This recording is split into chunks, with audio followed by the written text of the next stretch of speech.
Quel est le message de la Bible concernant la création? Dans cette vidéo, nous allons nous concentrer sur les affirmations claires de l'idée biblique de création en laissant les aspects davantage sujets à débat pour de futures vidéos. Les récits bibliques de la création mettent tous l'accent sur la même chose. Dieu a créé toutes choses, les cieux et la terre, toutes les choses qui sont dans les cieux et sur la terre, les visibles et les invisibles. Il est le créateur de tout l'univers et le seul créateur.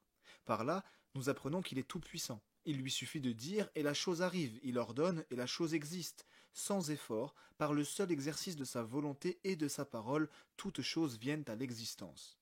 Dieu ne crée pas en se servant d'une matière préexistante, car rien de ce qui a été fait n'a été fait sans sa parole. En tant qu'humains, il nous est possible de créer des choses. Mais nous devrons toujours partir de quelque chose que nous n'avons pas créé. Il nous faudra du bois pour construire un meuble, par exemple, ou une toile pour créer une peinture. Mais Dieu, lui, crée à partir de rien. Il ne se contente pas de façonner quelque chose qui existe déjà, mais il donne l'existence à ce qui n'existait pas.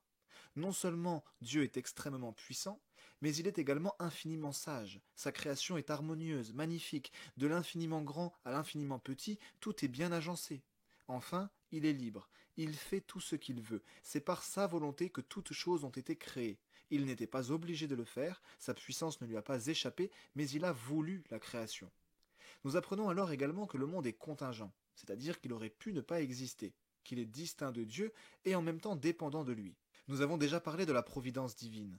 Dieu transcende l'univers. Il le dépasse, mais il est également présent partout dans l'univers et le soutient, sans quoi l'univers cesserait instantanément d'exister. Le récit biblique prend ses distances avec les conceptions du panthéisme, qui confond Dieu et l'univers comme étant une seule et même réalité, mais aussi avec le dualisme qui stipule que les réalités physiques et universelles évoluent dans deux sphères différentes sans aucun contact. Il rompt également avec le déisme qui prône un Dieu désintéressé et distant du monde qu'il a créé, mais dont il ne s'occupe plus. Et bien sûr, il se distingue du matérialisme qui nie l'existence de toute autre réalité que de la matière. La Bible nous dit également que la création est très bonne. Dieu nous appelle à en profiter. Il nous donne avec abondance toutes choses pour que nous en jouissions, et à l'entretenir, à en prendre soin, car c'est la propriété de Dieu. Sur l'homme, nous apprenons donc que nous ne sommes pas des dieux, mais bien des créatures distinctes et dépendantes de Dieu qui nous donnent la vie, le mouvement et l'être. Nous sommes le fruit de la volonté de Dieu et son image et ses représentants sur terre, ce qui nous distingue du reste de la création. Il y aurait encore énormément de choses à dire, mais nous nous en tiendrons là pour cette première vidéo sur la question de la création et prendrons le soin d'approfondir ces choses dans de futures vidéos. C'était Curious, j'espère que cette vidéo vous a plu, n'hésitez pas à me faire part de vos remarques et questions dans les commentaires ou par mail, pensez aussi à aimer la vidéo et à vous abonner pour soutenir la chaîne et être tenu informé de ces nouveautés. À la semaine prochaine.